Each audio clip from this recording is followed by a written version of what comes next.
Қайырлы күн достар, бүгін сіздермен бірге өте дәмді керемет болып шығатын Кавказ ұлтының хинкали тағамын дайындайтын боламыз. Ол үшін бізге ұнымыздың үстіне бір дана жұмыртқамызды жарып, тұзды суымызды құйып, қамырымызды илеп аламыз. Егер де сіздер қамырды қолданбайтын болсаңыздар, дайын қамыр арзуды пайдалансаңыздар болады. Қамырымызды илеп болғаннан кейін пакетке салып, тұндырып 20 минутқа қойып қоямыз.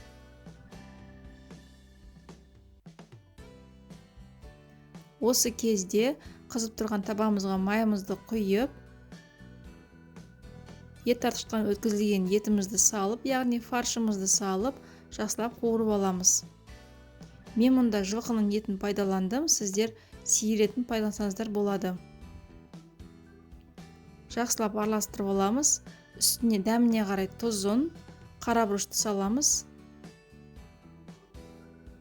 Кейіннен туралған пиязымызды салып, жақсылап жұмсарғанға дейін қуырамыз. Осы кезде үкіштен сарымсақты өткіземіз, яғни чеснокты. Содан кейін үкіштен өткізілген сәбізімізді салып, жақсылап тағы да араластырып, біраз бұқтырып қоямыз. Енді қамырымызды 3 бөлікке бөліп, қамырымызды жаюға кірісеміз. Қамырымызды жұқайтып жаюымыз қажет.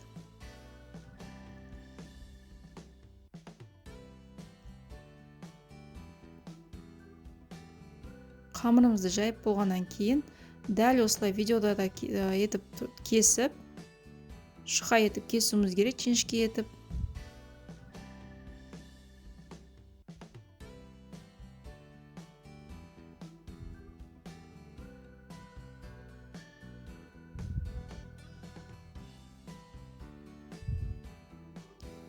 Енді қайнап тұрған суымызға тұзымызды салып, қамырларымызды салып пісіріп аламыз. Қамырды қайнатқан кезде тым ұзақ қайнатпаңыздар. Қамыр судың бетіне көтерілгенде дайын болады.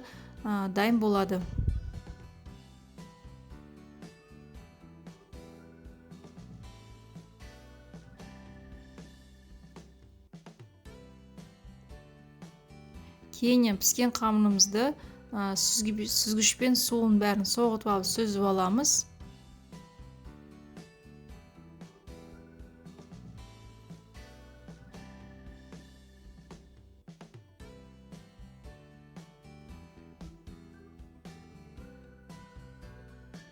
Қамырымыздың барлығын сүзіп болғаннан кейін, алдын ала дайындаған салмамыздың майын сорғытып, дәл осы майын қамырымыз үстіне құйып шығамыз. Сол кезде қамырымыз бір-біріне жабыспай, өте дәмді болып шығады.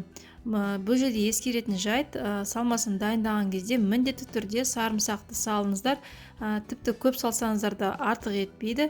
Өйткені сарымсақтың дәмі өте керемет дәм береді. Осылай барын араластырып болғаннан кейін, бетіне салманың өзін салып, отбасыңызға не болмаса қонақтарыңызға ұсына берсеңіздер болады. Бұл тағам, тағы да айта кетейін, Кавказ ұлтының хинкали деп аталатын тағамы өте дәмді, ерекше тағамдардың бірі. Мен отбасының барлық мүшесіне ұнайды. Сіздерге де 100% ұнайды деген сенімдемін. Міндетті түрде дайындап көріңіздер. Келесі кездескенше астарыңыз дәмді болсын.